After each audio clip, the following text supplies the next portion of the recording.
This guy is a fucking brute. Oh my fucking god. Oh my god.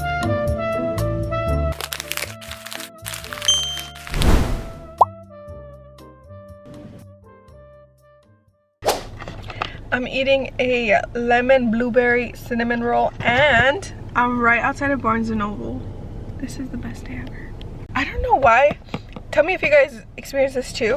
I bring my book with me everywhere I go. Like my current read, I bring it everywhere. But whenever I'm at Barnes & Noble, I don't bring in the book with me. I pick the book that they have, and then I read that book. I think it's because I don't want them to think I'm stealing the book when I leave, but I'm just like, oh no, it's actually mine. I'm just a fucking weirdo and I want to bring my book in here and read it. But yeah, anyways, let's see how much we can bang out.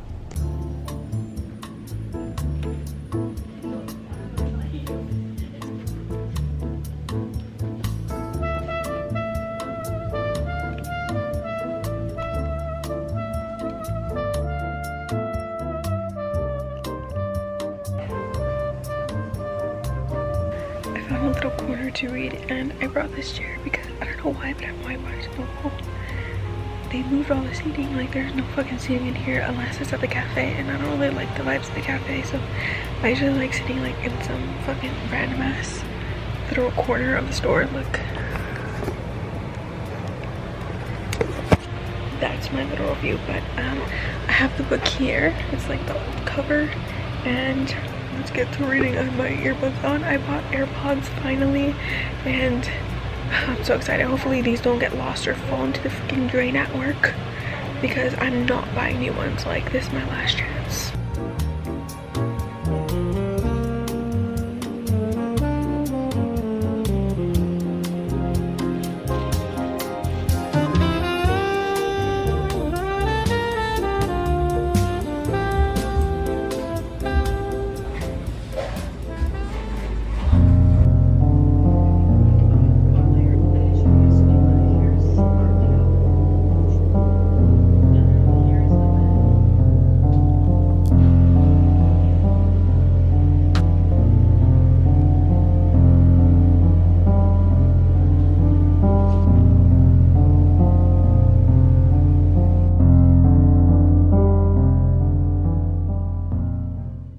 Hey guys, it's the next day and I just finished reading In Cold Blood, so I want to talk about it and give you my thoughts on it. So I think I ended up rating this, I'd say like a 4.3 out of 5 stars. The only reason why I didn't give it was a 5 was because I felt like it, in the like 30% mark, I did feel like I was just trying to get through it so I could finally understand the murder and the motive and why everything took place. So I feel like that part was dragging, but like the ending was very strong. I loved the way that this book was like separated, the chapters. There's 4 parts. There's before the murder took place and kind of every interaction the victims had before they got murdered, and then we have the who the fuck is texting me? Who the fuck is it? And what I really liked was I don't really read a lot of like true crime or like crime or thriller books, so I don't really know what the typical route to go down when you're kind of describing a murder. Are we explaining the crime? Are we first delving into who the murderers were? Like, because this is in the fiction genre, like it is a fiction book, but it is based on true events. It's based on true events, but it's sprinkled with elements of fiction. I did not know it was based on a true story because I always just see it in the fiction section. They go into the 2 murderers like personal lives and their upbringings and why kind of their mindset is where it's at, but it's even deeper than just like the motive. It literally explains how it stems from their childhood. Like one of the characters, he has a lot of resentment towards his family and the way in which his mother and his father brought him up, and it explores those dynamics of loving your parents but also hating some parts of them, and how that kind of affects you as a child, and the way in which you further go on to react to love, or how you like start developing certain issues that come from abandonment or just feeling like you're not enough. This one certain of the murderers, I guess he just felt a lot of abandonment and he was never really able to experience a lot of the things that he wanted to as a child. So he kind of explains how that has made him think the way that he does now and the way he feels about people and his lack of empathy. And then we also have the other character who he is told in a less humanizing way, because I feel like one of the characters, not that you feel bad for them, but the author tells him in such a way where you can relate to a lot of his experiences and you're like, oh, like that makes sense where he went from here to here, but then he just goes to here and you're just like, you obviously I don't sympathize for him at the end of the story, because it's like, you're a fucking cold-blooded killer, boy, you're a cold-blooded killer, fuck you, like rotten hell. But you kind of feel a little empathy towards that specific character in certain aspects, so it kind of like humanizes the murders in a way, but not in a way where you're gonna feel bad for them and be like, dang, like I understand why he had to fucking kill a family of 4 for no fucking reason. So I really like the fact that the author did that. And then on the other hand, he kind of juxtaposes what the fuck is a verb for that is a verb, juxtaposition, juxtaposes, I don't know, with the other killer, who is described as more of a brute, he's more severe in his manner, he's more careless, reckless, and he doesn't give a fuck. Like, he is very mentally sane, and I love that the author makes it a point to make that a point, that these people know what they're doing. They're not insane, they're just sick in the head. And so this guy is a fucking brute. He kind of just like does it in a way where it's like, all murderers don't fucking think the same. Yes, everyone can have their nuances, but like it can all lead to this big fucking event of just being a piece of shit with no empathy, and with just like being careless with other people's lives and even like their own lives, where it's just like a mental state of I don't give a fuck, and whoever the fuck cares what it doesn't matter, right? And he also highlights that in the book, where the characters have like, or this one character has like this introspective moment of like, I don't know why I'm the way I am, I just am this way, and this is how I feel, and I don't feel sorry, and I don't feel regret, and I don't care to change kind of vibes. Like, it is what it fucking is, and I'm just gonna go and be a literal fucking dirtbag. So yeah. And also, okay, past the murderers, he is such a good, imagery wise, he's such a good fucking writer. I highlighted this one quote that I thought was decadent in the way that he explains things. My battery's about to die. Kill me. Cool. Do you think I can get through this monologue? Okay, whatever, let's try. It says, it's talking about one of the victim's boyfriends. It says, he has always been impressed by it and pleased to think that his girlfriend lived there, but now that it was deprived of the late owner's dedicated attention, the first threads of decay's cobwebs were being spun. A gravel rake lay rusting in the driveway. The lawn was parched and shabby. That fateful Sunday when the sheriff summoned ambulances to remove the murdered family, the ambulances had driven across the grass straight to the front door, and the tire tracks were still visible. Like, that paints such a picture in my head where I was just like, gagged, I need to highlight that. But yeah, I think the tempo of the story, the way in which he went from before the murder and getting to know the family to getting to know the murderers themselves, and then the motive, and then the trial, and then kind of the afterwards, like through and through, it kind of left me on my toes. Like, I was like, what is there to expect? Like, it kind of seems like straightforward, but he tells it in a way where you're just like, you're so expectant of the next thing. You're like, oh my god, what's gonna happen? So yeah, before this camera dies, those are my thoughts. My next book is John of John by Douglas Stewart, which I'm so excited to read this book. I've read 2 of his books, Young Mungo and Shuggie Bain, and I love them, both of them. So I'm expecting great things about this one, and I'm so excited to read it. It's about like a boy growing up in, I think, Glasgow, Scotland or something, and it's like a queer experience fiction book is all I kind of know about it. But the main protagonist, Cal, trying to, you know, fucking grow up as a queer kid despite all these like oppressors, and like him feeling like he can't be his true self around his dad, and him kind of trying to repress all that makes him what he is.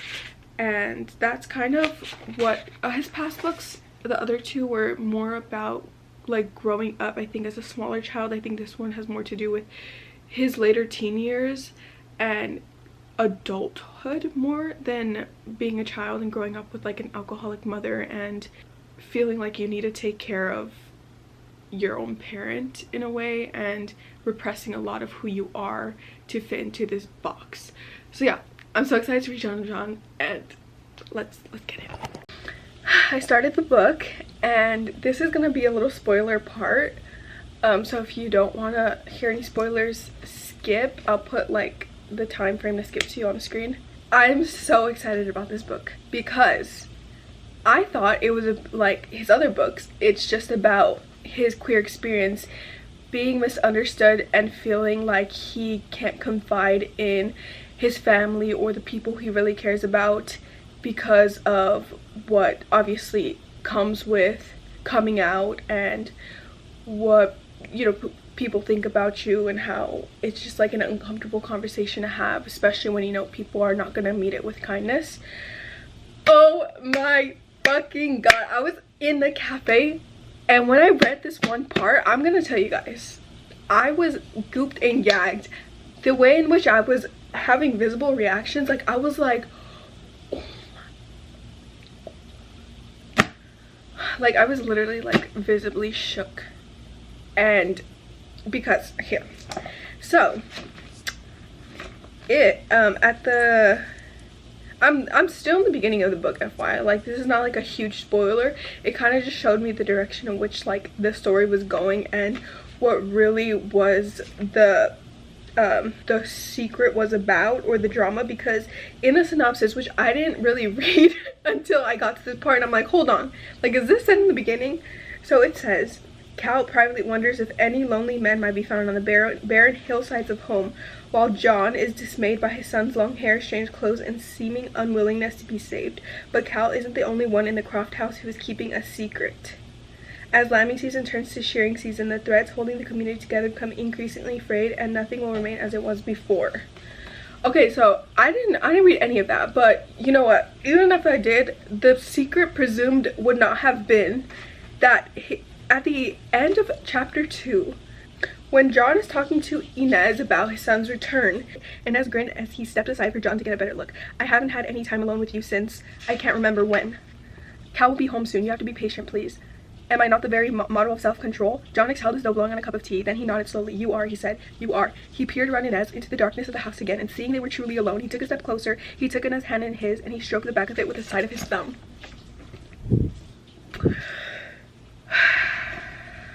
Okay, so let's unpack that. Let's unpack that, shall we? So this is not a book about fundamentally feeling unknown, feeling different, which it probably will be that for a long time, because he doesn't know his dad is fucking gay, just like him. Like, dude, this book is gonna destroy me. This book is gonna destroy me because they have a similar experience. They're both suppressing something in them, and then can you imagine at the end of the book when they finally like are able to be themselves and be free with the expressing themselves to each other, and how their connection is gonna grow, and how, oh my god. Moral of the story, I don't think I'm gonna be okay after I read this book. And I love that that's the direction that he's gonna go with this book, because his other two books didn't go in that direction, where it's like a family thing where they understand each other to like a very deep level and a deep understanding, and he feels 100% comfortable like exploring himself and being vulnerable around his family. Wow. Okay, let me continue reading because I am too excited, but I'm scared.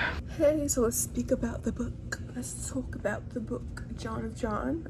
My dust jacket is somewhere in this room. I actually finished this on a plane ride to Rome. I really just devoured the shit out of this, and my thoughts. This book got a 4.2 star out of 5 out of me. Amazing, impeccable, like 10 out of 10. Well, not 10 out of 10, but it was really good. Just like all his other books, he did not disappoint again. The way in which he describes the setting in Scotland, like the cliffside, just like the weather, and I feel like the weather really ties into the storyline, and it really, you kind of feel the way that the weather is. I feel like they kind of used to do that a lot in the like olden days, where when they would write, the weather was really important to the way that the plot was going and kind of the mood. And he just is so excellent at setting a mood, and further onto that, and setting like an emotional response to what he's writing. It's a book about queer experience.